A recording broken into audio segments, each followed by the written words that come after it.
Okay. We'll go ahead and get started. On va commencer. While people are still straggling into the meeting. Quand les gens se connectent, je vais juste démarrer la session. Bonjour, My bonsoir, name où que is vous Frank soyez. Riley. Je I am m'appelle a Frank senior M&A Riley. analyst at Je IDEAL. suis I'd like analyste to welcome you to this principal session suivi about évaluation à field-based monitoring IDEAL. strategies Aujourd'hui, for nous allons parler HDP. des stratégies de suivi basées sur With le this terrain session, pour la we're going to cohérence open the HDP. second thematic Dans cette area of IDEAL's session, on knowledge va series. analyser le deuxième domaine In thématique de this cette thematic série de area, we'll partage focus de on data for connaissances decision-making. et on va se concentrer sur les Before données we pour start, aider à la prise de I'd like to décision. inform everybody that this Avant de session will be commencer, recorded je veux vous dire que and that cette we are providing session sera interpretation in French. enregistrée et qu'il y a So please, l'interprétation I'd qui like est to invite offerte en everyone français. to select their preferred language for Maintenant, this j'aimerais session. vous inviter à choisir votre You can do langue. so by clicking the Vous pouvez le interpretation faire en icon cliquant at the sur bottom of your le Zoom bouton screen de and globe selecting intitulé either English or Interprétation en French. bas de votre écran Zoom et sélectionnez votre langue, You can soit choose l'anglais mute ou le the français. original audio or listen Vous to it pouvez by aussi lowering the audio sélectionner while you de hear the couper l'audio translation. original ou le laisser tel quel afin que vous puissiez suivre en deux At any langues si time vous during êtes the event, if bilingue. you have questions À tout moment dans la or session, si comments, vous avez des please questions ou use des the chat commentaires, box posez feature. vos questions et We have people commentaires who dans are la boîte monitoring de it, discussion en and bas de we'll make votre sure écran that Zoom. these Il questions y a and quelqu'un comments qui are surveille vos put commentaires into et the questions conversation. et on va les insérer dans la Just as conversation a le bon general moment reminder and venu. overview, we Un opened the petit knowledge sharing rappel, series nous avons back in démarré June. cette série au mois de juin. We've had two major On a sets déjà of conversations so organisé far, deux grandes and this conversations is thematic area jusqu'ici. number two, Et data for maintenant, nous decision sommes making for sur HDP le coherence. deuxième domaine thématique, We will données have pour les prises de dispenser décision pour day la cohérence and HDP. similar events at the same On time aura cette tomorrow session and on aujourd'hui, Thursday demain et in dealing with après-demain, data for decision making. Having worked in the qui development traitent of sur des data questions des systems données for pour la prise multiple de decades, décision. I've Ayant seen all développé data-based monitoring les systèmes activities, de that données includes context pendant monitoring, plusieurs décennies, crisis toutes les monitoring, activités de early suivi comme warning, le suivi de lead contextuel, le resilience suivi des monitoring, crises, have alerte been very précoce similar. et le suivi de la Just résilience designed to avec des provide éléments très sufficient similaires. situational Tous ces awareness to systèmes decision doivent makers vous to donner une begin in conscience de real la time situation aux to critically décideurs important en temps programs. réel, ce qui est très Each critique pour also les provides an programmes. analytical Mais perspective tous that ces can be very systèmes offrent different aussi une and perspective specific for analytique the qui program's pourrait être purpose. différente Each et of these tools propre au provides an insight programme. into a shock Chacun de ces responsive outils and offre une adaptive program réponse management face approach au choc that is et une central to work approche on adaptative des HDP programmes coherence. qui est essentielle pour le travail de la So cohérence today we HDP. will explore how we can collect data from Aujourd'hui, context nous monitoring, allons voir crisis comment monitoring, recueillir les conflict données monitoring, and other process contextuelles, monitoring les systems to données de support crise HDP et les données and de coherence. contexte de résilience pour voir comment nous pouvons aider dans la prise de décision I'd like to dans le welcome our cadre de nos speakers programmes. for J'aimerais today, inviter nos Andrea intervenants Barboza, d'aujourd'hui, who is Andrea the Principal Senior Barbosa, Crisis Analytics qui Analyst est at ERC. l'analyste principal des Andrea's analytiques de work la in crise en emergency RDC pour programming. Mercy Corps. Her Elle team is travaille finding beaucoup dans l'urgence increased application of their efforts in the development of peace et efforts. l'application accrue Andrea will be sharing des the activités stage de with la Greg paix. Macabila, Andrea va who is the partager Deputy cette Part table of ronde avec CRPT Affairs, Grégory EHA Federal Makabila, Activity. qui est dans Greg l'activité our éthiopienne context de monitor is rooted in CRS development, et il est le chef de but his parti activity adjoint. shares data extensively with emergency programs Son in activité Ethiopia. partage beaucoup de I données think the avec les conversation programmes between d'urgence en Éthiopie. Andrea and Greg Je will be very crois la interesting conversation today. entre Andrea et And Grégory then to serait très direct this intéressante dynamic aujourd'hui. dialogue, Et we pour have animer Dr. ce Nancy Mock dialogue, nous avons of Dr Tulane Nancy University, Mock who, among de others, l'Université is a Tulane member of the qui, parmi International d'autres, Technical Working Group on fait Resilience partie du Management groupe de travail and technique has extensive des Nations international Unies experience designing and sur deploying critical l'environnement et information elle a systems. conçu beaucoup de systèmes Nancy was actually my d'information boss liés à back la in the sécurité 1990s alimentaire. Nancy when était we were ma both working on patronne dans les années field-based activities 90 when quand on she was at travaillait Tulane. sur une activité de Before passing it over to Nancy, FoodNet quand please elle était à click on the Tulane. link Avant in de the passer la chat parole à to Nancy, cliquez access a sur le supplemental lien qui est sur resource le chat that afin de provides you pouvoir with more accéder à une information about our ressource speakers' activities complémentaire and the qui data vous they offrira share beaucoup throughout the plus meeting. d'informations sur les And with activités that, I'll pass it over que to font nos Nancy. intervenants. Et maintenant, je passe la parole Great. à Good Nancy. morning, Merci. afternoon, evening, night, wherever you Bonjour, are. It's so great bonsoir, to où be que with vous you. And soyez. you know, one of Je the suis très things that ravi d'être Frank avec didn't vous. put enough safeguards L'une des choses que Franck n'a pas dit, c'est que je suis passionné sur les données pour la prise de décision. Et comme il a dit, PeaceNet était l'un de mes premiers projets après avoir obtenu mon doctorat. Et une petite brise-glace, pendant la famine dans le Sahel, nous avons développé un système d'alerte précoce et il y avait beaucoup de soucis avec ce projet, mais il suffit de dire que j'ai fini être co-créatrice de le système d'alerte précoce sur la famine qui est utilisé dans le Sahel. C'était très difficile, mais c'est très intéressant. Et j'aimerais entendre de nos deux panélistes sur la nouvelle génération des données pour la prise de décision et le suivi. Et cela étant dit, je vais commencer avec nos deux panélistes et de parler de leur poste de responsabilité et les objectifs de leur travail. Grégory, est-ce que vous voulez commencer? Merci beaucoup. Je suis ravi d'être ici. Je travaille en Éthiopie avec le service de secours catholique, le CRS, comme le chef de partie adjoint de suivi, évaluation, responsabilité et apprentissage, 1000. Et moi, je mène, je conçois et j'aide dans la mise en œuvre de notre système suivi, évaluation, apprentissage, de nous permettre de cueillir les données pour l'apprentissage et la gestion adaptative. Et pendant cette session, je vais parler d'une de nos innovations contextuelles qui s'appelle MIRA. MIRA, c'est l'analyse de résilience à intervalles mensuels. Merci. Andrea, à vous la parole. Bonjour Nancy, merci beaucoup. Je suis ravi d'être ici. Je m'appelle Andrea Barbosa. Je travaille actuellement comme analyste principal dans l'équipe d'analyse des crises humanitaires ici en RDC au compte de Mercy Corps. Je suis essentiellement responsable de l'élaboration et de la mise en œuvre de catalogue de produits de cette équipe qui va des rapports réguliers et analytiques sur la situation humanitaire, les tendances de déplacement, les prévisions des scénarios et encore les produits développés sur une base ad hoc en fonction des thèmes spécifiques dans les secteurs de développement ou le secteur humanitaire. Je dois dire que le Congo fait partie d'un grand département chez Mercy Corps qui s'appelle Analytique des crises ou Analyse de crise. Et ce que ce département fait, c'est agréger et analyser les données pour aider les décisions programmatiques dans les crises complexes. Comme l'équipe d'analyse humanitaire du Congo, il y a beaucoup de cellules d'analyse de crise déployées dans plusieurs pays vivant les crises. Et pour la session d'aujourd'hui, je vais présenter notre score de stabilité qui a été développé l'année dernière dans le cadre de notre plus grand développement projet de développement en RDC. Merci beaucoup. Aujourd'hui, nous allons aussi parler de comment ces activités de suivi influencent les activités de développement humanitaire et de la paix.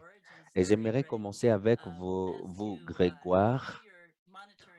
Comment est-ce que vos approches de suivi ont vu le jour et quel était votre mandat original? Merci. Nous sommes dans une autre phase de RFSA. On a eu un projet RFSA qui s'est terminé en novembre. Et pendant la première phase, on avait 5 hypothèses sur notre théorie de changement. Et les hypothèses contenaient les éléments comme la pandémie, les épidémies, la sécurité et ainsi de suite. Et ce qui s'est produit, c'est que toutes nos hypothèses ont vu le jour. Et cela nous a mené à remettre en cause notre théorie de changement. Et ces éléments nous ont aidés à se poser la question de comment surveiller notre contexte afin d'entreprendre les actions qui nous permettront de réussir dans un contexte où les chocs sont inévitables. parce que c'est là où nous habitons. Cela nous a déclenché en tant qu'organisation d'analyser nos contextes et on a analysé les pays comme le Malawi et Madagascar qui mettaient en œuvre l'initiative MIRA. Comme j'ai dit, MIRA, c'est l'analyse de résilience à intervalles mensuels et ils avaient beaucoup travaillé sur ce projet et les pays comme le Malawi l'ont adopté et ils ont mis à l'échelle cette activité qui était très utile pour l'analyse de la résilience. Quand on l'a amené en Éthiopie, notre principal intérêt, c'était d'utiliser cette approche pour surveiller notre contexte d'une manière rigoureuse et d'une manière qui nous permet de répondre à 3 questions essentielles. Premièrement, quels sont les chocs auxquels nos peuples sont rencontrés, comme on a mis dans notre théorie de changement? 2, comment est-ce qu'ils répondent à ces chocs? 3, qu'est-ce qui marche ou qu'est-ce qui ne marche pas afin d'assurer que les personnes ne soient pas grandement touchées par le contexte? Ces questions nous ont permis de développer MIRA comme une initiative de suivi de contexte. À propos du MIRA, c'est un système de suivi à forte fréquence. On recueille les données chaque mois, on analyse ces données et on prend ces données pour nous aider à prendre des décisions sur la gestion adaptative et la planification. On utilise aussi la composante d'apprentissage numérique ou l'apprentissage intelligent. On travaille ensemble avec l'Université Cornell ainsi que les gouvernements locaux et les collectivités territoriales en Éthiopie. On partage les données à travers différents programmes comme les opérations d'urgence conjointes. Merci. Merci, c'est une discussion très enrichissante et nous allons voir comment ces informations sont utilisées pour guider les programmes. Mais Andrea, est-ce que vous voulez nous partager votre histoire? Est-ce que vous pouvez nous partager vos propres perspectives dans le cadre du côté humanitaire? Certainement. Initialement, l'équipe d'analyse humanitaire du Congo était une équipe d'analyse au sein du département d'urgence de Mercy Corps en RDC. Et plus précisément, c'était une grande composante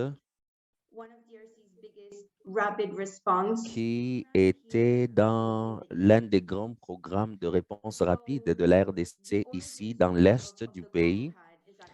Et les origines de cette équipe d'analyse humanitaire, c'était une équipe d'analyse qui a développé un système d'alerte précoce pour le déplacement de la population, surtout qui est causé par les conflits armés. Ce système visait à prévenir les intervenants humanitaires afin qu'ils puissent localiser où les gens se trouvaient et surtout les gens qui avaient les plus grands besoins humanitaires. Ce système d'alerte précoce était aussi une réponse directe à des exigences du donateur qui nous demandait d'augmenter les mesures de lutte contre la fraude, y compris la vérification améliorée des alertes sur le déplacement de la population. C'était parce qu'en 2019, il y a une très grande revue opérationnelle qui a été effectuée et on a constaté que les alertes de déplacement constituaient une plus grande source de la diversion d'aide dans l'est de la RDC. Voilà un peu notre contexte. Aujourd'hui, l'équipe d'analyse humanitaire du Congo est une cellule de soutien des missions qui a pour but d'offrir à Mercy Corps RDC et à ses partenaires avec les données afin d'appuyer la prise de décision pour les programmes qui travaillent sur les 3 éléments humanitaires, développement, paix. Et maintenant, nous collectons les données, pas seulement pour les acteurs humanitaires, mais aussi ceux qui agissent en développement et dans le secteur de la paix. Merci, Andrea. Pouvez-vous me dire un peu plus comment les informations sont utilisées sur les 3 piliers? Comment les informations que vous offrez sont utilisées? Alors, voilà comment notre score de stabilité a vu le jour. La raison pour laquelle nous avons créé un nouvel outil, c'était un moyen de collaborer et d'informer de nouveaux acteurs ou de nouvelles parties prenantes avec lesquelles on allait s'entretenir. Et il nous fallait adapter notre cycle d'information à leurs besoins en matière d'information. Alors, la première collaboration que nous avons mis en place avec le programme de développement ou de résilience chez Mercy Corps, c'était avec SOASA. SOASA, c'est un programme financé par l'USAID pour 5 ans. Et ce programme est basé sur la gouvernance hydrique et la question d'accès à l'eau. Ce programme est mis en œuvre par un consortium de partenaires avec Mercy Corps comme chef de file. Et nous avons sollicité l'aide des partenaires de ce programme l'année dernière sur les opportunités de collaboration. Et ils nous ont développé les hypothèses contextuelles de leur cadre logique des programmes et ils nous ont demandé: serez-vous en mesure de nous aider à faire le suivi de ces hypothèses? Et voilà, les hypothèses contextuelles étaient étroitement liées à la question de la stabilité. Les gens voudraient savoir si le contexte politique, social et économique resterait stable pour permettre à ce que les activités de programme soient mises en œuvre, si les sites de mise en œuvre qui étaient identifiés resteraient accessibles tout au long du programme. Et voilà comment la score de stabilité a été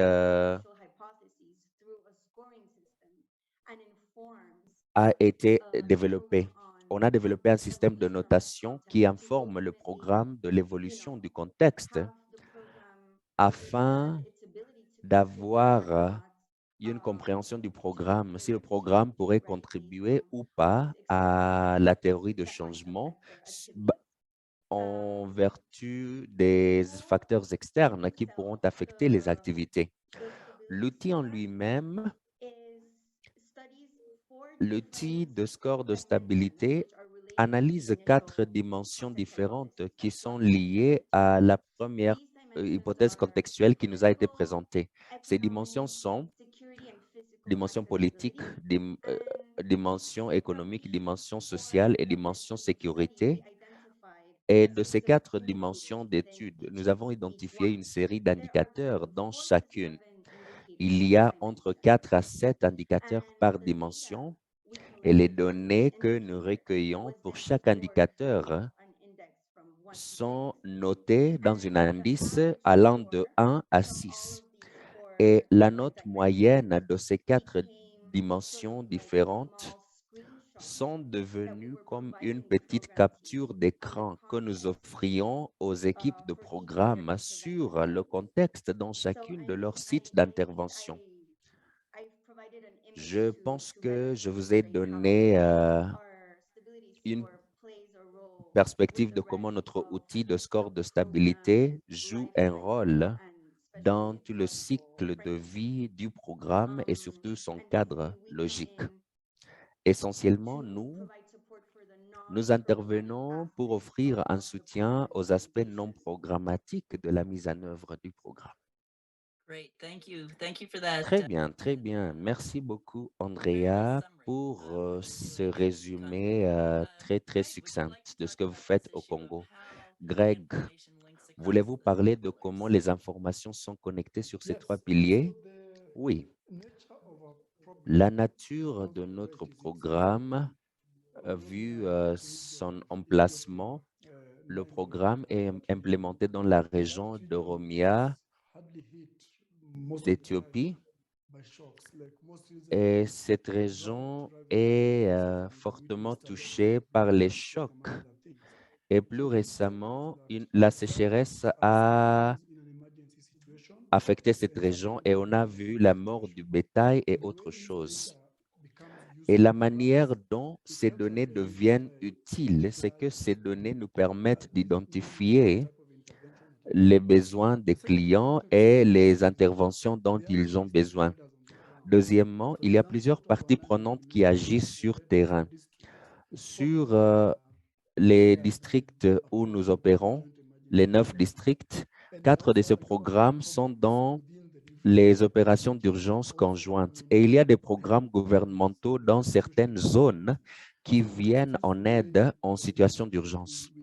Et la manière la plus utile que nous pouvons utiliser ces données de notre part, c'est que toutes ces parties prenantes doivent avoir accès aux informations et prendre des décisions sur les réponses. Dans nos discussions avec les autorités des différentes zones et des gouvernements et les autorités locales dans le déploiement de Mira, ils ont parlé de la nécessité de partage des données pour les réponses parmi les différents acteurs. L'Éthiopie est à la phase initiale du développement de Mira, mais on a vu des réussites au Malawi de comment les informations sur Mira étaient utilisées par différents acteurs. Par exemple, le département des affaires de gestion des catastrophes au Malawi a utilisé ces données pour examiner les efforts de réponse, plus précisément offrir l'information sur la trajectoire de relance des menaces qui étaient affectées par certains chocs. Et voilà l'un des voies et moyens par lesquels les données étaient utilisées par différents acteurs. Mais le point principal, c'est que l'analyse forte des parties prenantes que nous avons fait nous aide à déterminer ce qui s'est fait. Et au sein de programmes, nos clients passent du secteur humanitaire jusqu'au secteur de développement. Par exemple, quand la sécheresse a affecté le pays cette année, sur les 9 districts, 2 de ces districts étaient sévèrement touchés par la sécheresse par rapport aux 7 autres. Et il y a un fonds qui existe, le fonds d'urgence, le fonds de contingence, qui est 5% de la distribution communautaire que nous offrons aux clients. Au lieu de distribuer ce fonds sur ces 9 districts, nous nous sommes concentrés beaucoup plus sur les 2 districts qui étaient sévèrement touchés par la sécheresse. Voilà certains exemples que nous pouvons prendre de cette situation. Merci. Oui, Greg, j'aimerais que vous parliez un peu plus de comment ces informations ont informé la prise de décision et surtout le séquençage d'assistance humanitaire dans les zones de développement. Vous avez parlé de ciblage des WAREDA ou les districts pour le fonds de contingence. Et lorsque une urgence s'élargit et a besoin de beaucoup plus d'aide au lieu de transfert ou de transformation de fonds de contingence, avez-vous utilisé ces données pour des plus grands besoins humanitaires? Actuellement, nous ne sommes pas profondément dans la mise en œuvre du modèle parce que ce n'est que la première année, mais dans d'autres zones éthiopiennes, nous avons le ciblage et le reciblage des bénéficiaires en fonction des chocs auxquels ils sont exposés. Comme j'ai mentionné avant, le centre d'opération conjoint se concentre sur les urgences et le projet RFSA se concentre sur le développement et la paix. Et puisque les 2 projets collaborent, on voit le partage d'informations et le ciblage beaucoup plus renforcé. Merci. Et Andrea, si on parle de vos données, comment elles sont utilisées pour la prise de décision avec des programmes de développement, même au-delà des activités WASH, est-ce que vous pouvez nous en parler un peu plus? Oui, bien sûr. La manière dont les résultats du travail de notre score de stabilité sont à 2 volets. Il y a 2 aspects qui sont très importants sur l'adoption de ces informations. Primo, cet outil aide à informer les différentes composantes du programme, soit ça, de comment s'engager avec des parties prenantes. Comme j'ai dit, c'est un programme de développement de 5 ans financé par l'USAID dans une zone et une région très volatile. Et l'une des dimensions que nous avons étudiées c'était l'acceptation communautaire et comment Mercy Corps et autres acteurs humanitaires en général, comment ils sont perçus et comment cela pourrait affecter notre accès ou nos services d'approvisionnement d'aide aux communautés. Et ce que nous avons vu, les résultats aident les équipes de programme à comprendre lesquels des acteurs ils doivent s'entretenir afin de s'assurer qu'il y a des bons canaux de communication entre les programmes et les communautés, les éléments spécifiques, par exemple les acteurs dans le secteur hydrique ou les acteurs jeunes qui doivent être autour de la table de négociation et des adaptations de la communication qui doivent être faites afin que les objectifs du programme soient réalisés par les membres de la communauté et aussi acceptés. Autre moyen par lequel cet outil est utilisé, c'est sur une procédure opératoire standard de Mercy Corps de pouvoir offrir suffisamment de données pour la gestion adaptative. Essentiellement, être en mesure d'analyser de manière continue comment le contexte évolue et puis revenir à nos différentes équipes de programme. Et ça va être beaucoup plus grand même que soit ça. Ça inclut tous les acteurs et toutes les opérations de Mercy Corps qui interviennent sur une zone définie et leur renseigner comment l'analyse contextuelle va affecter leurs activités pour leur permettre aussi d'anticiper des actions. Et je dirais que la gestion adaptative est un moyen par lequel les résultats de cet outil sont utilisés. Et sur le même sujet que Greg, actuellement, la manière dont l'outil est structuré, les indicateurs et les dimensions d'études sont assez vastes pour que les informations que nous offrions soient utiles aux autres acteurs, hein, qui ne sont pas forcément engagés dans la gouvernance hydrique, mais qui sont engagés peut-être dans des activités de déplacement, les activités de réponse rapide ou des programmes de consolidation de la paix. Et voilà ce à quoi nous travaillons actuellement.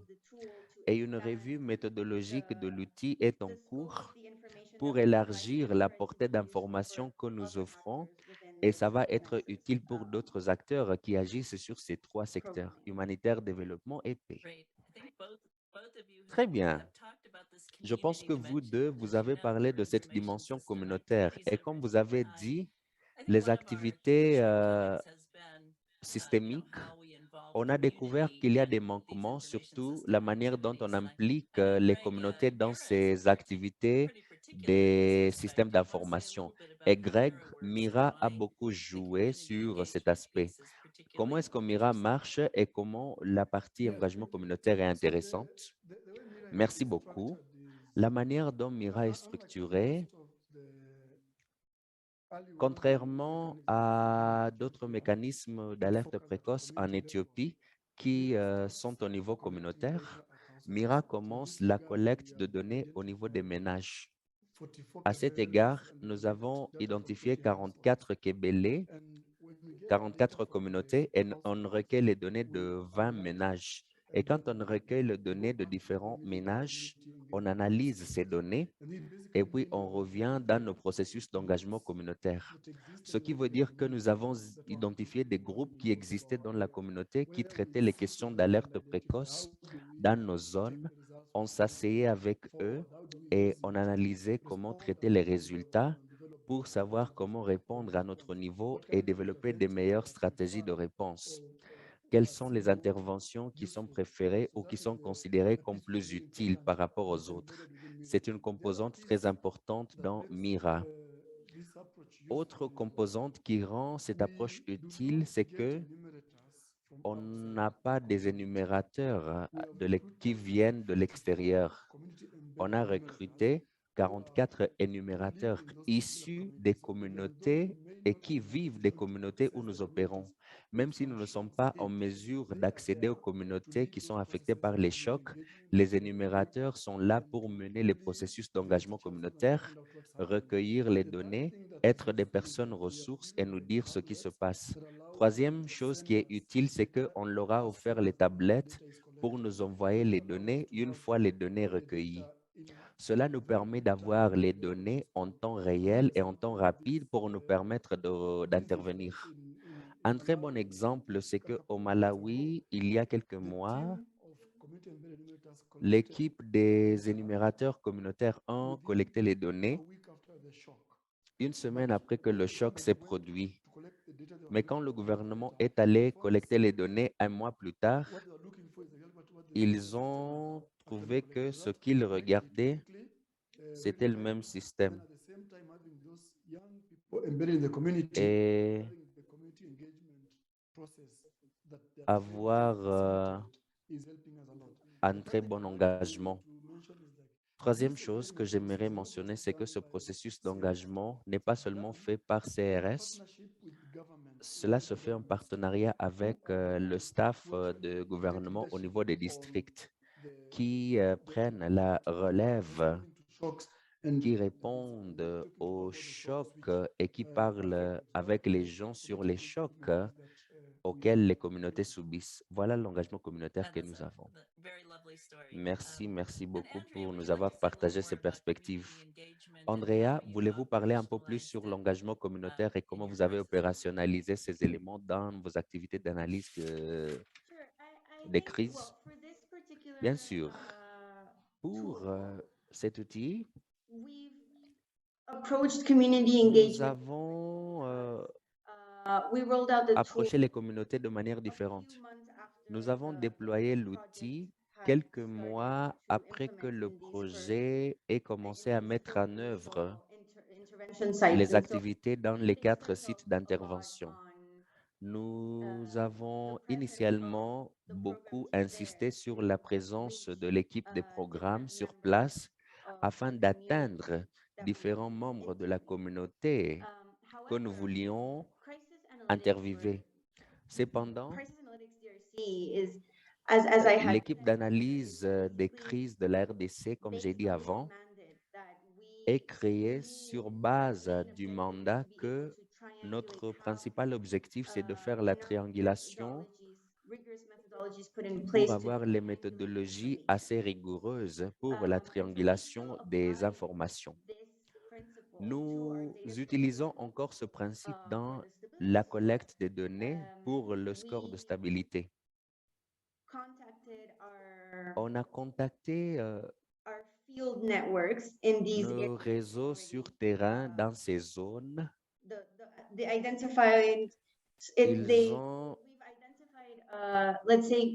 Nous avons identifié à travers les entretiens d'informateurs clés, nous avons identifié les informateurs clés dans différentes zones de l'Est de la RDC, surtout dans les provinces du Nord Kivu et du Sud Kivu où le projet est mis en œuvre. Et à part les acteurs que nous avons identifiés dans le programme, nous avons aussi contacté nos réseaux sur terrain afin d'élargir la portée de la population que nous avions ciblée pour les entretiens d'informateurs clés. Je dois aussi dire que nous avons utilisé une approche de méthode mixte. La collecte des données quantitatives et qualitatives, certes, mais hors cela, la plupart des indicateurs étaient collectés à travers les sources d'informations secondaires que nous obtenons de nos autres partenaires humanitaires, les informations sur la sécurité ou les incidents de la sécurité. Cela nous a été offert par INSO ou ACLED. Et d'une part, cela est la partie novatrice de notre approche de collecte de données qui n'est pas forcément ou qui n'est pas seulement basée au niveau de la communauté, mais aussi sur les ensembles de données et des grandes sources de données qui existent afin de rendre efficace la méthode de collecte de données d'ici et aussi dans un avenir proche. On a développé beaucoup d'indicateurs et on a réalisé que pendant notre phase pilote, ça a pris beaucoup de temps de recueillir toutes ces données primaires et déployer toutes les enquêtes ou tous les sondages, identifier les informateurs clés. Et maintenant, nous voulons mélanger un peu le processus et sur base et baser toutes ces informations à des sources d'informations secondaires si et seulement si le score semble moins inférieur ou supérieur.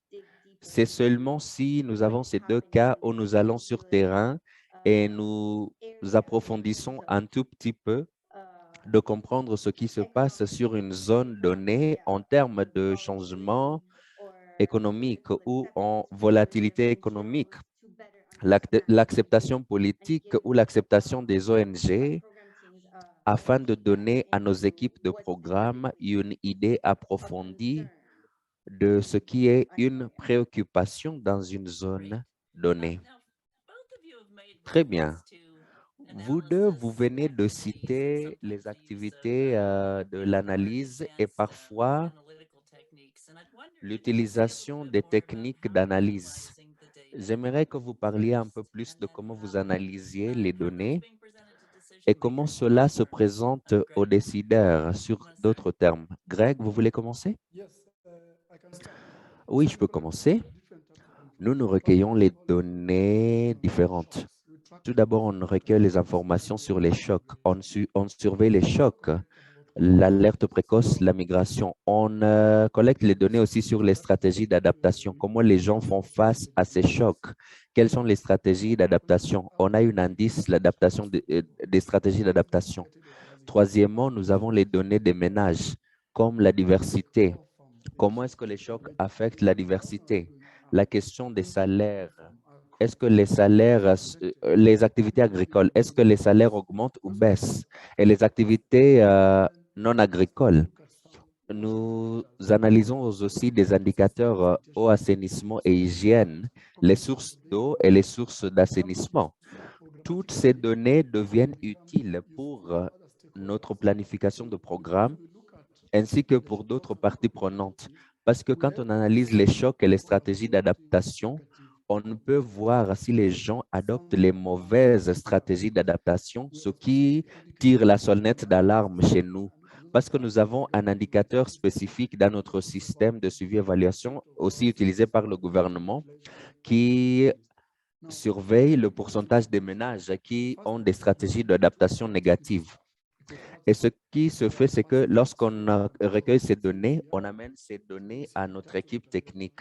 Puisque nous avons des différents types d'interventions, nous pouvons le faire. Les choses que nous faisons à cet égard, c'est peut-être le développement des notes conceptuelles afin de nous aider à traiter les urgences qui se produisent sur terrain et comment elles affectent les gens. Deuxième étape, c'est d'analyser des autres acteurs dans le pays sur base d'une cartographie des parties prenantes qui est effectuée. Et à cet égard, nous voulons partager, surtout avec des grandes réunions techniques que nous avons avec le gouvernement et au niveau des districts ou les WAREDA. Et troisième manière, c'est de convertir ces données à des formats utiles qui sont possibles à utiliser au niveau local, au niveau communautaire, soutenus par les énumérateurs communautaires et les personnels sur terrain. En termes d'analyse, toujours, il faut connaître le problème exposé par les chocs. Comment sont ces chocs? Comment est-ce qu'ils affectent les peuples? Et puis, nous demandons la question du pourquoi. Nous avons une composante de notre système suivi-évaluation qui fait l'analyse qualitative.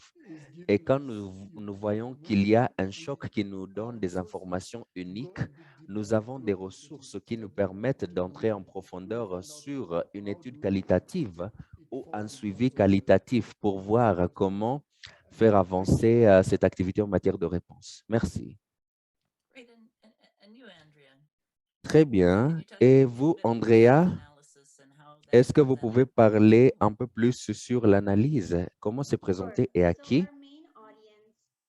Notre public cible pour les résultats finaux, ce sont les équipes de programme et les différents chefs d'équipe des composants du programme, comme la gouvernance hydrique, la recherche, le suivi, évaluation. Et ces personnes ne sont pas seulement notre public cible, mais ce sont eux qui sont responsables de l'adoption de ces informations et de faire passer ces informations au reste de l'équipe et aux membres de la communauté. Et quand je dis passer au reste de l'équipe, il s'agit de s'engager avec les différentes composantes du programme et voir comment les programmes doivent être adaptés. Donc, de la phase de l'analyse jusqu'à la diffusion des résultats, nous avons des moyens variés de collecte de données et des approches de collecte de données. Et la collecte de données primaire était faite à travers Comcare en donnant les tablettes qui étaient par la suite synchronisées à la plateforme Comcare. Et puis, nous avons recueilli les données secondaires qui sont venues des sources d'informations secondaires. Et le moment où on commence l'analyse, c'est le moment où nous faisons l'agrégation de toutes les données que nous recueillons pour nous permettre de répondre aux questions posées par les principaux indicateurs. Si on donne à chaque indicateur un score, cela calcule la moyenne sur la situation politique, par exemple, sur un site d'intervention particulier. Et de ce score, on revient à l'approche de collecte de données primaires où nous entrons en profondeur sur les raisons de notation de score faible ou si les questions d'accessibilité sont assez difficiles. Et cela faisant, on entre en profondeur sur les raisons derrière lesquelles ces activités se produisent afin de donner aux équipes de programme les rapports que nous rédigeons pour eux. Like the why for the score, right? On leur donne le pourquoi du score. We give a restitution, a result restitution to the On a aussi team. un résumé à l'équipe et nous sommes là pour le faire au niveau de la communauté où nous avons fait la collecte d'informations. Il y a aussi une mise à jour générale qui est faite et parfois nous transmettons aussi ces informations au bailleur de fonds pour leur permettre aussi d'avoir une image du contexte. Et si jamais il y a besoin pour l'adaptation, ils peuvent le faire. Merci. Vous avez évoqué la collecte de données. Je ne sais pas si vous pouvez aussi vous parler de le défi lié à la collecte de données à temps. Bon, en fait, le score de stabilité a été déployé cette année. Nous avons pu faire la collecte des données et nous avons aussi tiré des leçons. Et on a vu aussi des manières de s'adapter justement pour s'assurer que ça marche bien pour la phase prochaine. Pour nous, la collecte de données, ça a été un processus très, très long parce que la plupart des indicateurs s'étaient basés sur les données qui devaient provenir du terrain. Et ça, c'était soudé au fait que c'était la première fois que cette équipe d'analyse humanitaire du Congo faisait s'intégrer aux autres acteurs qui n'avaient pas encore été présentés à la communauté. Et ceci a fait que hard. le soutien de la communauté a tardé au début. Il y avait même une manque de compréhension de la part des chefs locaux de ce que nous faisons là, les informations dont nous avions besoin et comment tout cela est lié au programme. Et il s'agit aussi d'un nouveau programme. Et le temps que la communauté s'adapte et comprend les activités, de quoi s'agit-il,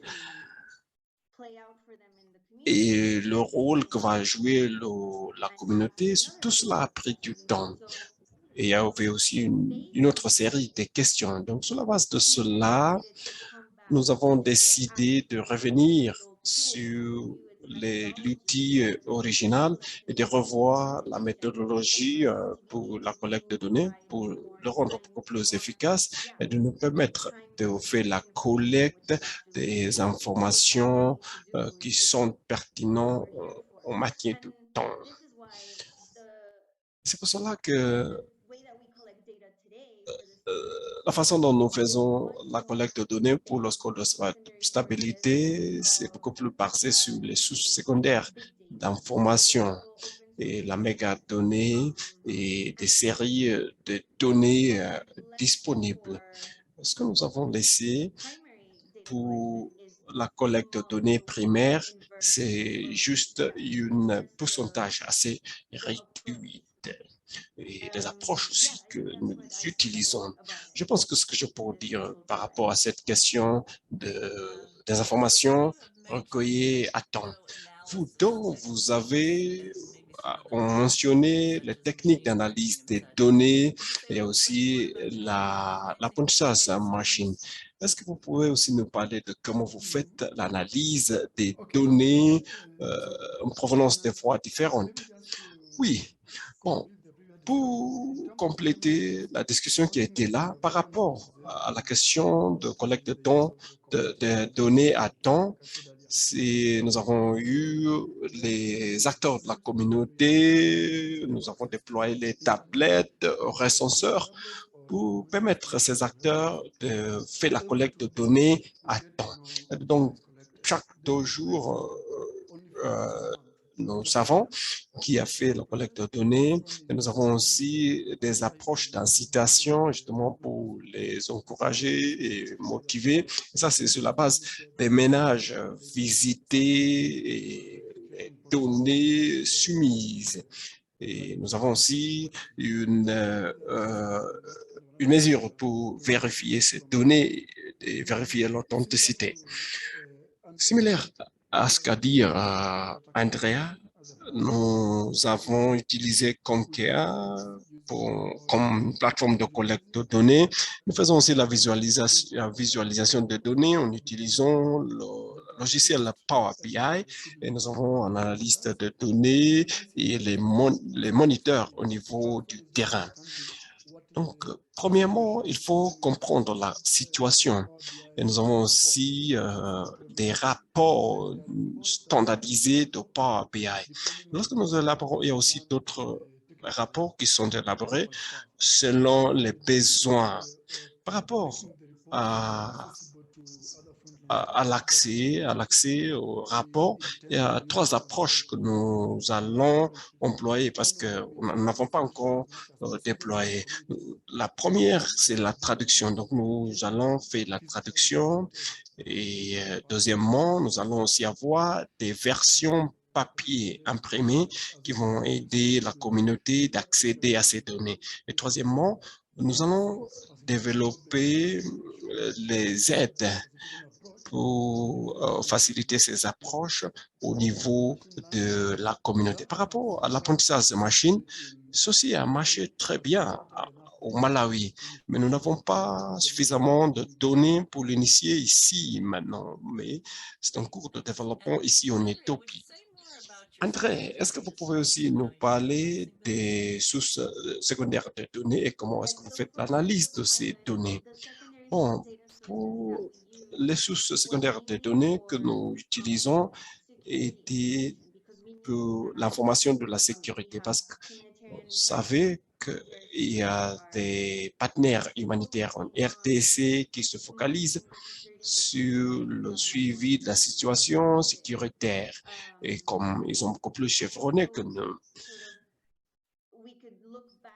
et nous pouvons aussi revoir les données précédentes pour mieux comprendre ce qui se passe actuellement. Les sources secondaires d'information que nous avons employées jusqu'ici, et ça va changer dans l'avenir. C'est des informations provenant d'ACLED. Nous avons des partenariats avec ACLED. Donc, nous pouvons avoir accès à ces données par ACLED, notamment cette information sur les incidents d'ordre sécuritaire en RDC. Il y a aussi des données qui proviennent de VAM, de WF, du Programme mondial pour l'aliment, du WFP. Donc, notamment sur les prix, sur les marchés, la disponibilité des produits vitaux. Donc, ça, c'est les sources secondaires des données que nous employons pour le moment. La raison pour laquelle nous avons gardé cette approche mixte, c'est parce qu'une des dimensions est basée sur des perceptions communautaires, notamment l'aspect politique. Il faut la collecte de données qualitatives pour mieux comprendre les perceptions de la communauté et des acteurs humanitaires dans son ensemble, et aussi pour voir la situation et quelle est la température politique dans une zone donnée, parce que ça, c'est très sensible pour la RDC. C'est l'une des raisons pour le manque d'accès dans certaines zones. C'est pour cela que ce statut de pilote était basé sur la collecte de données primaires et la qualité des données collectées. Merci beaucoup. Ça, c'est très utile. Greg, dans quel décret est-ce que vous faites le suivi de la sécurité, notamment sur les informations relatives à la consolidation de la paix et du conflit? Donc, la sécurité est très importante et ça peut avoir un effet sur les participants que nous décevons. Il y a des questions spécifiques sur l'impact sur certains chocs dans les ménages, mais nous n'allons pas au-delà de cela. Une fois que nous avons compris ces effets, on s'arrête là. Mais ça peut avoir un effet sur nos clients directement. Par exemple, l'une des activités que nous menons en Éthiopie, c'est la distribution des données, Même si nous avons des énumérateurs dans certaines zones, ça devient très difficile de faire la distribution des données un peu partout. Donc, ce que nous avons fait, il y a des zones centrales à travers lesquelles ils peuvent accéder à ces données. Donc, ça peut nous aider avec la réponse potentielle, parce que sinon, la communauté se fatigue si on pose les mêmes questions sans aboutir aux solutions. Oui, ça c'est très bien et ça suscite une autre question par rapport à la nature longitudinale du MIRA. Parce que là, vous interviewez les mêmes ménages tout le temps. Comment est-ce que vous s'assurer qu'ils restent intéressés chaque fois et motivés? Bon, ça c'est une très difficile question. Je veux juste vous parler de comment on l'a fait en Malawi et avant de passer en Éthiopie. En Malawi, les communautés qui ne participent pas ont donné les incitations dans un kit alimentaire. Et ceci a évolué à quelque chose d'autre. Et ça marche toujours. En Éthiopie, tous les les familles que nous avons échantillées pour Mira, ce sont des participants. On pose des questions et à chaque fois, il y a une façon de répondre une fois que ça est fait. Donc, ce n'est pas juste pour poser des questions pour poser des questions. L'autre aspect qui est très important pour nous, c'est l'idée de l'engagement communautaire. Parce que cet engagement régulier et de leur donner de comment nous allons utiliser ces données et les retours d'action fait en sorte qu'ils sachent en quoi nous allons se servir de ces données et ils ont le sentiment qu'on ne nous demande pas des questions juste pour demander, parce qu'auparavant, on a vu qu'il y a une fatigue communautaire.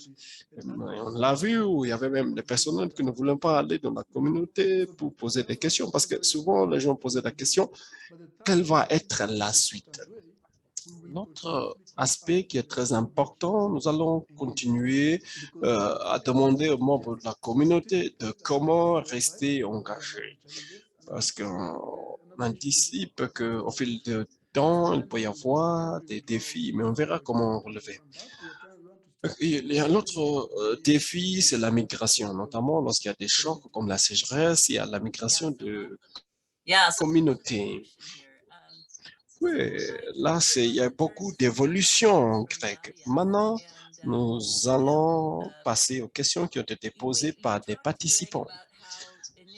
Grec, vous avez dire comment les recenseurs collectent les données au niveau des ménages et comment cette information est présentée aux communautés au retour. Pourquoi est-ce que les recenseurs sont intéressés à faire ce travail? Quelle est la motivation derrière tout cela? Tout d'abord, nous avons des paiements qu'on verse à ces recenseurs sur la base des nombres des ménages interviewés. Donc, ils savent que pour chaque ménage dans lequel ils font l'interview, font la collecte d'informations, ils ont un paiement.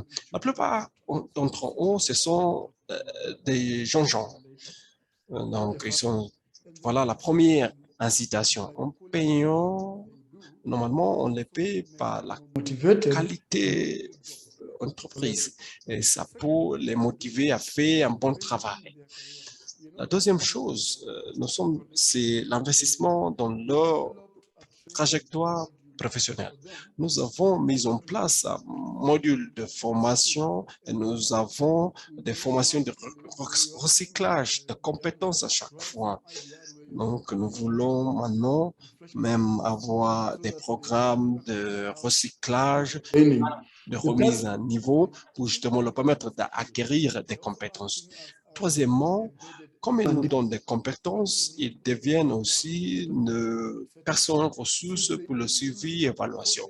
Maintenant, si nous avons fait la saisie des données, nous pouvons nous servir de ces jeunes pour faire l'écriture des données et la saisie des données. Donc, or, juste faire le recensement et la collecte de données, ils peuvent aussi faire la saisie de données dans le système. Il y a aussi le programme de mentorat qui les motive. Mais comme vous le savez, au fil du temps, les choses peuvent changer. Donc, on a décidé qu'à la fin de chaque année, on va les donner quelques motivations justement pour s'assurer qu'ils restent et qu'ils continuent de faire ce bon travail. Merci. We can't hear you, Nancy. Nancy, on ne vous entend pas.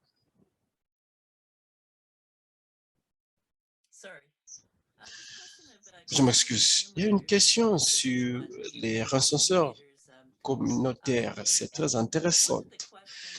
Une des questions qui a été posée, c'est de savoir comment est-ce que vous assurez qu'il n'y a pas des partis pris sur ces approches?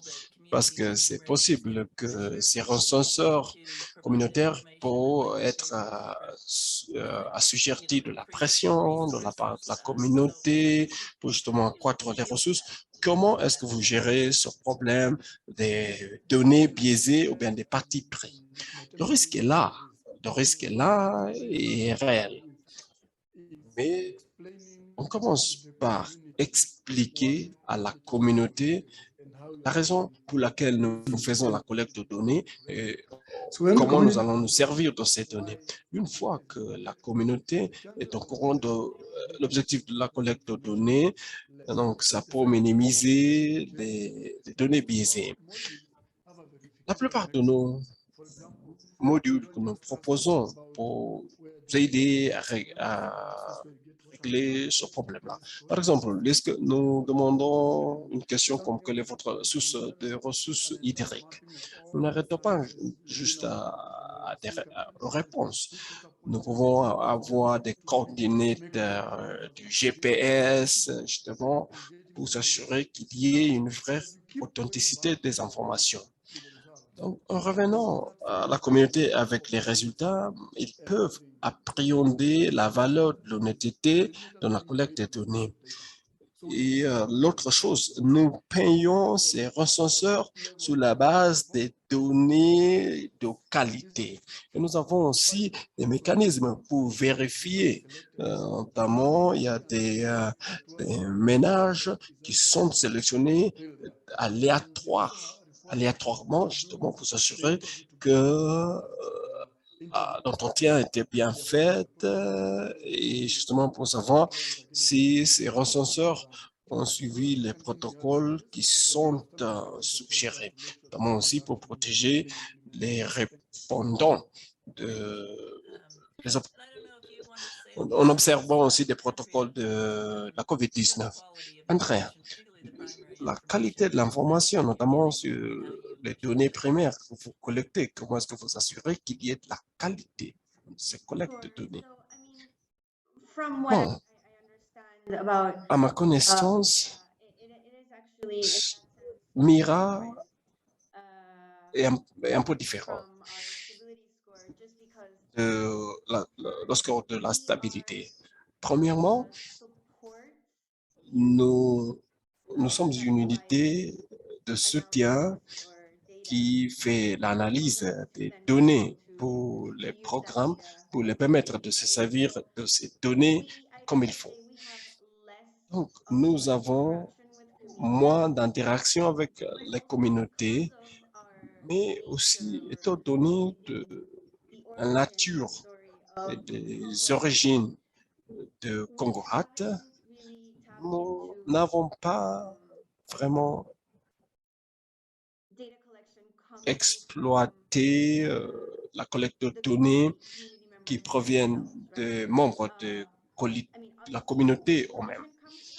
Les informations proviennent de la communauté, mais à travers les niveaux différents de triangulation que nous avons mis en place au niveau de Congo Hub. C'est pour cela que nous nous assurons que l'information et la donnée primaire que nous collectons peuvent être vérifiées à travers d'autres sources, à travers les réseaux sur le terrain, même des sources secondaires de données pour aider à vérifier, justement pour s'assurer qu'il y ait cette démarche de qualité sur les données collectées. C'est à peu près, c'est aussi similaire à ce qu'a dit Greg. Les recenseurs intégrés, mais nous servons d'une manière différente. C'est vrai que nous avons aussi des informateurs sur le terrain que nous formons et qui comprennent l'importance de donner des qualités. Ils savent aussi le type d'information qu'il faut collecter et on le rend très très clair. Il y a une clarté lors de ces informations. Toutes ces informations que nous allons recueillir, nous allons les trianguler avec d'autres sources de données. Nous sommes tous au courant de la nature, le caractère d'autres sources d'informations. Et donc, ça les permet aussi de rester authentiques. Très bien. Donc, ça, il y a des questions de la part des participants qui portent sur la protection des données. Nous savons que maintenant, la sécurité des données, c'est une question très importante. Je ne sais pas si vous pouvez nous parler de comment est-ce que vous vous assurez qu'il y ait la protection des données au niveau de votre travail. Responsabilité par rapport à la confidentialité des données.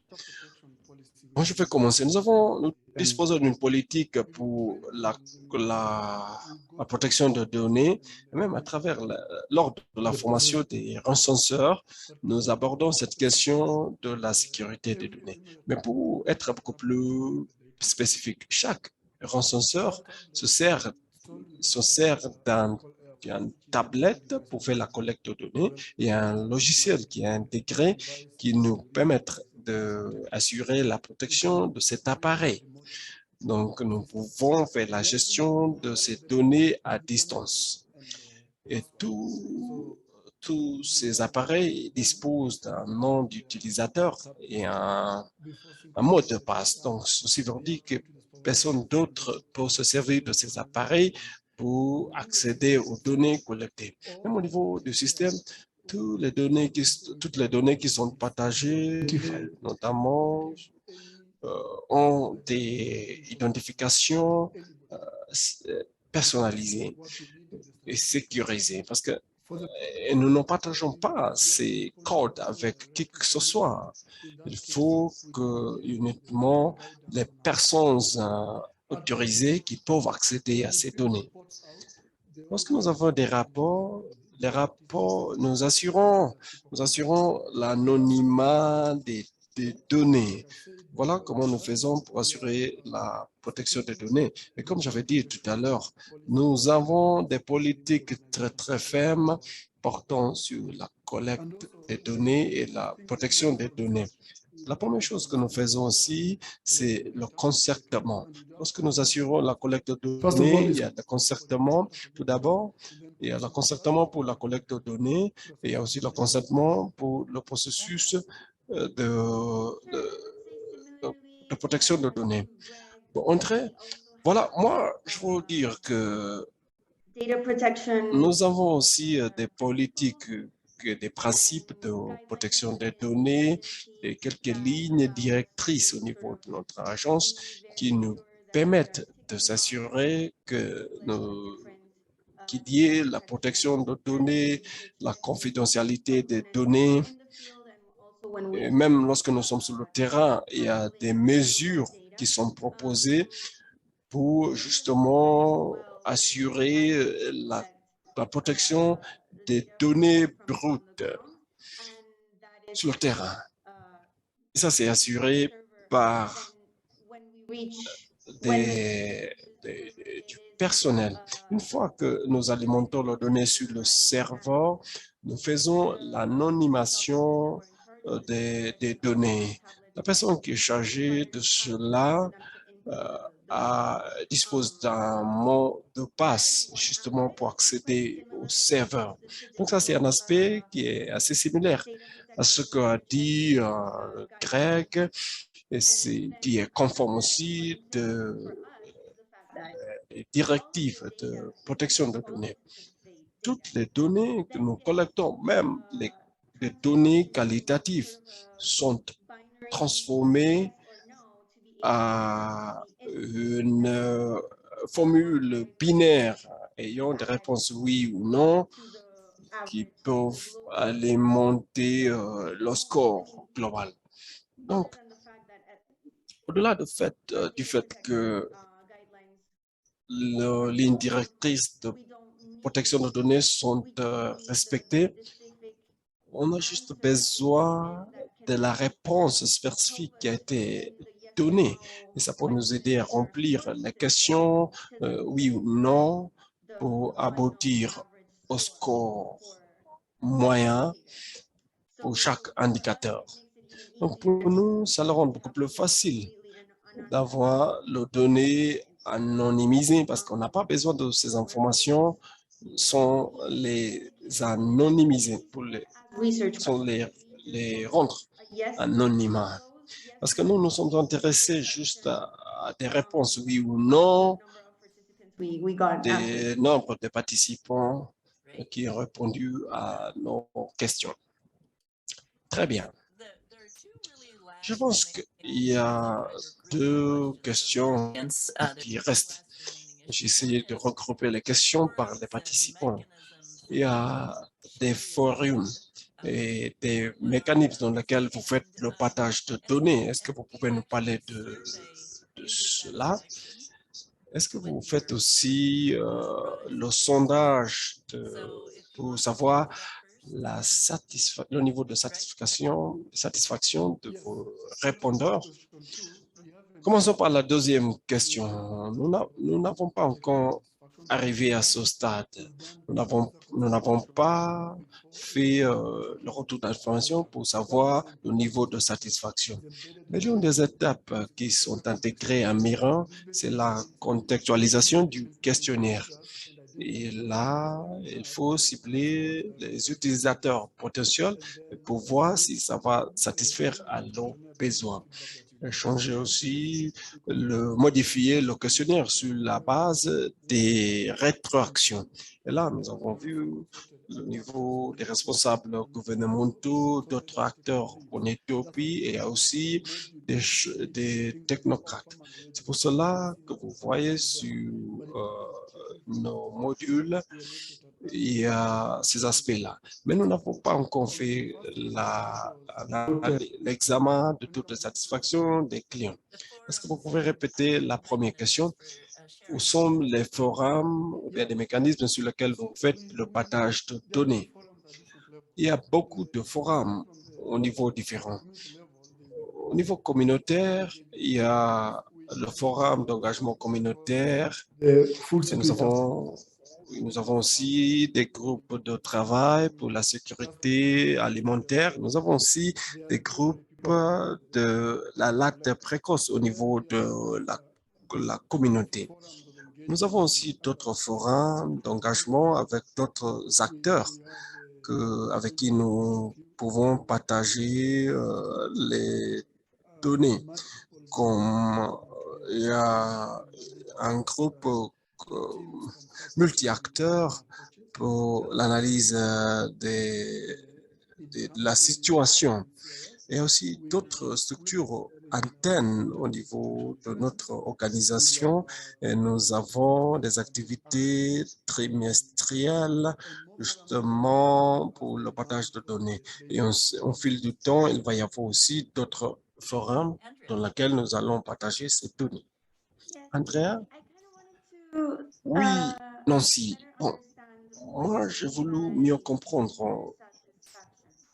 Lorsque vous parlez de la satisfaction des utilisateurs, oui, là, je parle des décideurs. Les décideurs, est-ce qu'ils sont satisfaits par les données que vous partagez? Oui, nous assurons la mesure de cela dans ce projet pilote. Les indicateurs ont été identifiés en collaboration avec les utilisateurs finaux, l'équipe de la programmation, parce qu'il y a certains besoins en matière d'information autour de la gouvernance, les ressources hydriques, les acteurs, ou bien les propriétaires qui avaient des relations avec les systèmes hydriques. Et donc, ça a été très important, cette communication ouverte, non seulement pour présenter les résultats, mais aussi de savoir comment les données finaux, au final, sont utilisées par ces utilisateurs. Et ça nous permet aussi d'être beaucoup plus spécifique sur l'information que nous collectons pour que ça soit beaucoup plus utile pour le groupe de la programmation. La plupart des structures que nous avons, des mesures que nous avons, c'est à travers des réunions internes par l'équipe de la programmation. Il y a des réunions mensuelles, il y a des ateliers de stratégie pour des composantes spécifiques. Il y a la composante de l'eau. Nous avons cet espace pour aborder l'évolution du contexte et comment ça peut avoir un effet sur nos activités en cours de la mise en œuvre. On nous a aussi accordé un espace au niveau des programmes pour faire le point avec les bailleurs de fonds, notamment sur l'évolution du contexte, sur la composante de l'eau, et nous le faisons trimestriellement.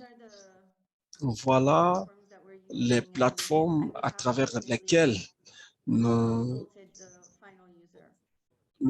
faisons la consultation des utilisateurs finaux.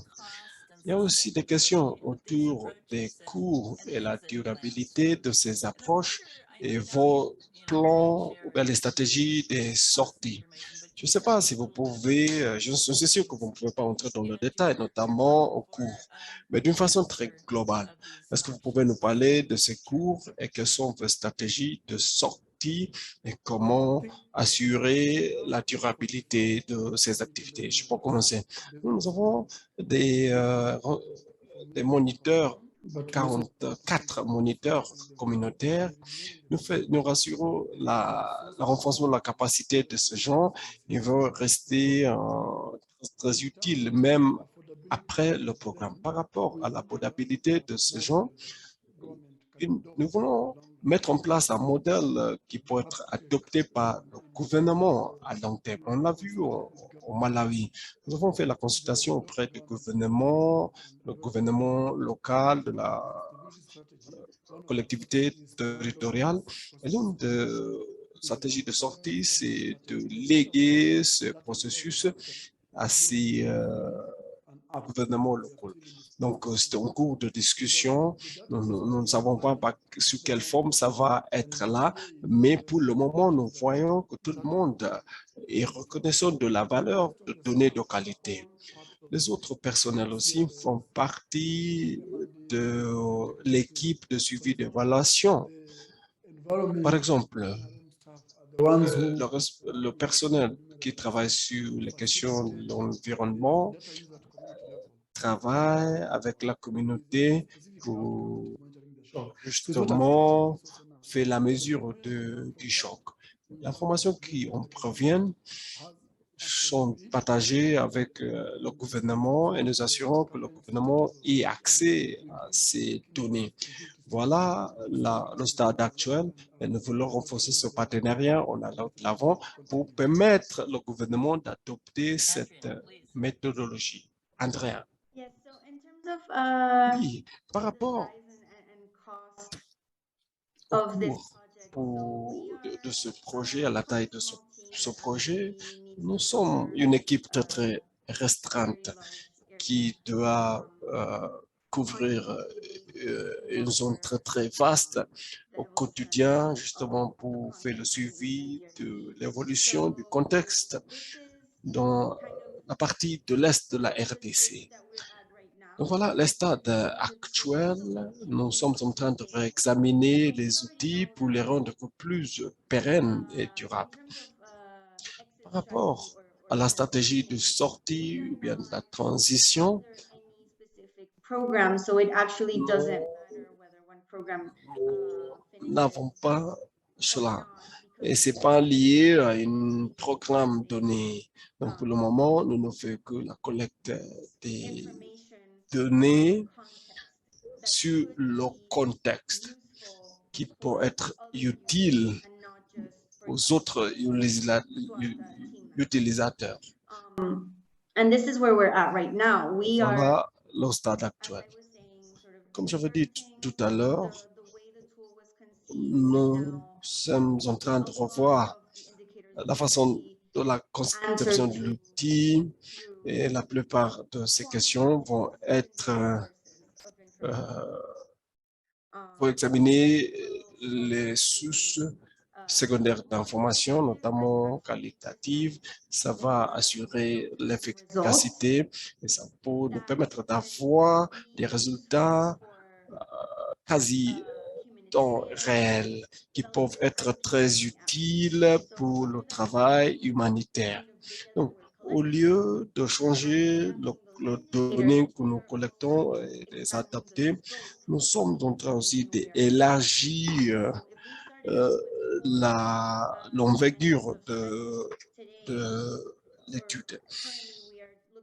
Au moment, nous examinons l'évaluation de 67 dimensions et ça va nous donner un aperçu global, plutôt spécifique dans des composantes différentes et ça peut intéresser les acteurs sur le terrain. Et voilà comment nous voulons rendre ces outils durables dans l'avenir. Par rapport à la question de l'efficacité, comme j'avais dit tout à l'heure, nous sommes une équipe très restreinte. Et ça, c'est l'un des produits que nous avons élaborés. D'autres produits nécessitent la collecte de données primaires et même des observations en présentiel et se rendre aussi sur le terrain. Voilà la solution que nous avons jugée importante pour cela. Donc, le cours, pour gérer la question du cours et la stratégie de sortie. Discussion très, très intéressante de ce que vous avez eu à faire pendant beaucoup d'années. Et Franck a dit que tout est interlié, de très bonnes délibérations. Je pense qu'il y a beaucoup que nous allons faire pour maintenir ces conversations. Franck, avez-vous quelques mots de conclusion avant qu'on marque la fin de cette séance? Merci Greg, merci Andrea. Nous avons eu des conversations très, très globales. Et nous avons vu la collecte de l'information. Vous avez pu rentrer dans des aspects techniques, dans l'analyse des données, la question de la protection des données qui est très important et le recueil des informations. Je vous tiens à remercier tout le monde pour leur participation. Et si nous avons d'autres temps, nous pouvons peut-être aborder d'autres questions. Merci encore une fois. Je tiens à remercier Nancy pour la coordination de cet appel. Il ne reste que très peu de temps, mais avant de quitter, nous voulons avoir Nous avons un sondage très, très court et ça va prendre moins de 2 minutes. Nous voulons vous inviter de nous donner quelques retours d'informations justement pour améliorer des séances futures. Si vous n'avez pas encore vous inscrit sur la séance de demain, n'hésitez pas à le faire. Demain, nous allons aborder les données et la planification, les plans de contingence plutôt. Donc, n'hésitez pas de vous inscrire pour la séance de demain. Nous allons rester là, nous allons jouer quelques musiques à fond lorsque vous remplissez le sondage. Merci beaucoup. On espère vous revoir demain. Merci beaucoup. Au revoir. Merci. Au revoir.